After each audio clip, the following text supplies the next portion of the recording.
رمضان مبارکه میاشت راغله. رسول الله صلی الله علیه وسلم فرمایي کله چې د رمضان اوله شپه راشي د جنت ټولې دروازې خلاصيږي. په دغه ټوله میاشت کې یوه دروازه هم نه بندېږي او الله جل جلاله یو غږ کوونکي ته امر وکړي چې ته داسې ناره وکړه: ای د خیر او فایدې غوښتونکې، مخ راواړوه زما د رحمت خواته متوجه شه، او ای د ګناه او فساد غوښتونکې، ای نافرماني کوونکې، بس یې کړه، ځای پر ځای ودرېږه. بیا به غږ کوونکی ووایي: آیا یو مغفرت غوښتونکی شته چې بخښنه او معافي ورته وشي؟ آیا یو غوښتنه کوونکی شته چې هغه ته خپل مقصد ورکول شي؟ آیا یو توبه کوونکی شته چې توبه یې قبوله شي؟ او دا غږ به دوامداره شروع وي تر هغو چې سپېدې راخیږي. او دغسې نبي علیه صلات وسلام فرمایي د روژاتیانو لپاره ملایکې استغفار او د بخښنې غوښتنه کوي. کتاب مکاشفة القلوب. او دغسې نبي علیه صلات وسلام په یو بل حدیث شریف کې فرمایي پر تاسې د رمضان مبارکه میاشت راغله چې الله جل جلاله د دغې میاشتې روژې پر تاسې فرض کړي دي. په دغه میاشت کې د جنت دروازې پرانیستل کیږي، د دوزخ دروازې بندیږي. په دې میاشت کې سرکښه شیطانان تلل کیږي. په دې میاشت کې الله جل جلاله لره یوه شپه ده چې له زرو میاشتو بهتره ده. کتاب نسائی شریف. او دغسې په یو بل حدیث شریف کې رسول الله صلی الله علیه وسلم فرمایلی دي هر یو عمل چې یو بنده کوي نو هغه ته د هغه نیکۍ بدله یو په 10 چنده میلاویږي تر 200 چنده پورې. الله جل جلاله فرمایي مګر روژه زما لپاره ده، نو د هغې اجر او بدله زه پخپله ورکوم. دا ځکه چې زما بنده خپل شهوات خواهشات پرېښي دي، خوراک یې پرېښی دی، څښاک یې پرېښی دی زما لپاره.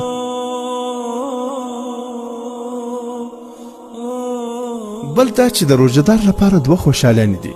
یوه په هغه وخت کې چې کله روژه ماتوي، او بله هغه وخت کې چې کله بنده د الله جل جلاله سره میلاو شي. بل دا چې د روژهدار د خولې نه چې کوم بوی ځي دا الله جل جلاله ته د مشکو د بوی نه غوره دی. کتاب بخاري شریف او مسلم شریف. او همدارنګه په یو بل حدیث شریف کې رسول الله صلی الله علیه وسلم فرمایلی چې الله جل جلاله فرمایي روژه زما ده او زه به په خپل روژه نیونکي ته ثواب ورکوم. او روژه ډال دی مسلمان له اور څخه ساتي چې کله تاسو روژه یاست نو بیا بدې خبرې مه کوئ، لکه ښکنځل او نورې بېځایه او سپکې خبرې. که روژهدار ته څوک ښکنځل وکړي یا جګړه ورسره کوي نو دی دې ځواب نه ورکوي، بلکې ورته وایي دي چې زه روژه یم او غلی دې شي. د دې حدیث مبارک روایت کړی بخاري شریف او مسلم شریف.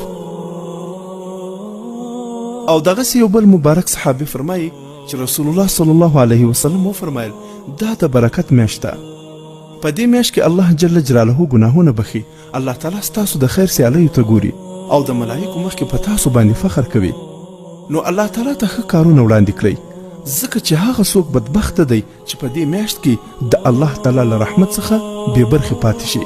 کتاب طبراني شریف.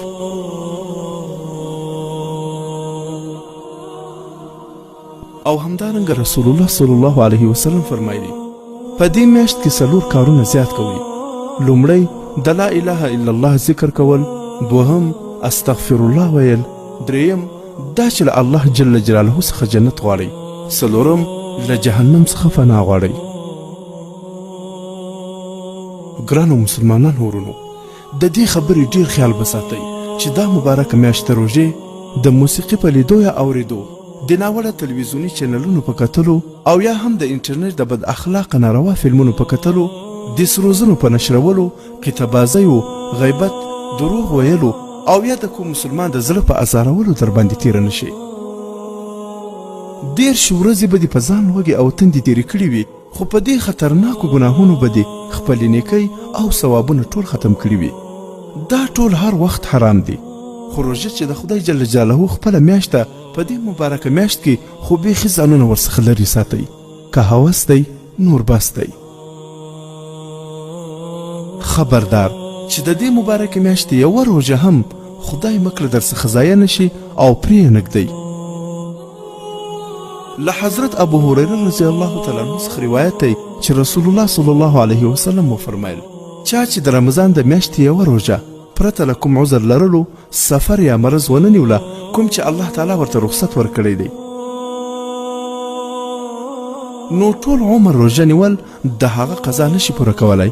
کتاب ابو داود شریف. یعنی که د یوه روژه بغیر له کوم شرعي عذر څخه وخوړل بیا چې ټول عمر روژې ونیسي د هغې یوې روژې ثواب ته نشي رسېدلی او نه هم د هغې قضا پوره کېدلی شي.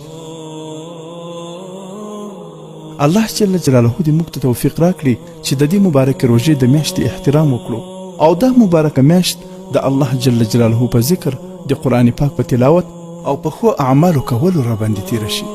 آمین یا رب العالمین.